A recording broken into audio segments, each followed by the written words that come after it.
আসসালামু আলাইকুম গাইজ, এটাকে চিকেন চাপ বলে। আমরা এখন দেখব চিকেন চাপ কিভাবে বানায় এবং কাস্টমার কিভাবে খায়। এই যে চলে এসেছে, চিকেন চাপ বানাইতেছে কারিগর। আমার সাথে একটু ভিডিও বাজে ফাজলামি করতেছে। এই চিকেন চাপ বানাচ্ছে কারিগরের মেডে। ও দেখেন কত সুন্দরভাবে, কত সুন্দর পরিবেশে চিকেন চাপ বানাইতেছে। এটা ওই থেকে সালাদ। হ্যাঁ, এটা সালাদ। এবং এই যে আমরা এখন রুটি কারিগরের কাছে চলে যাব। রুটি কারিগর রুটি বানাইতেছে, কিভাবে রুটি বানায় সেটা আমরা দেখব।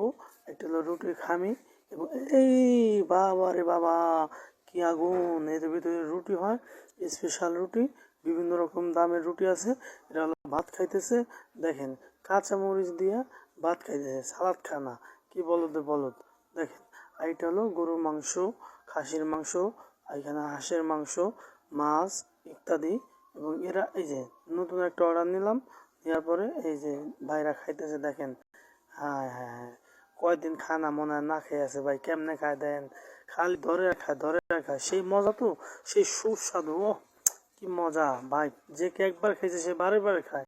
সে ছোটবেলায় যখন আইসক্রিম খাইছে দেখেন, বলতেছে ভাই আমাদের একটু ভালোভাবে ভিডিও করে দেখান, আমরা যাতে একটু ভাইরাল হইতে পারি। এই চিকেন চাপ দেখেন, এইভাবে চিকেন চাপ থাকে। এরপরে কুচি কুচি কুচি করে কেটে পরে এইভাবে বানানো হয়। এর ভিতরে অনেকগুলো মশলা দেওয়া হয় এবং রুটি দেওয়া হবে, সস দেওয়া হবে, মেনুস দেওয়া হবে। দেওয়ার পর এগুলো কাস্টমারের সামনে যাবে, আর কাস্টমার খালি ক্যাট ক্যাট ক্যাট ক্যাট করে খেয়ে ফেলবে। হ্যাঁ, রুটি কারিগর দেখেন রুটি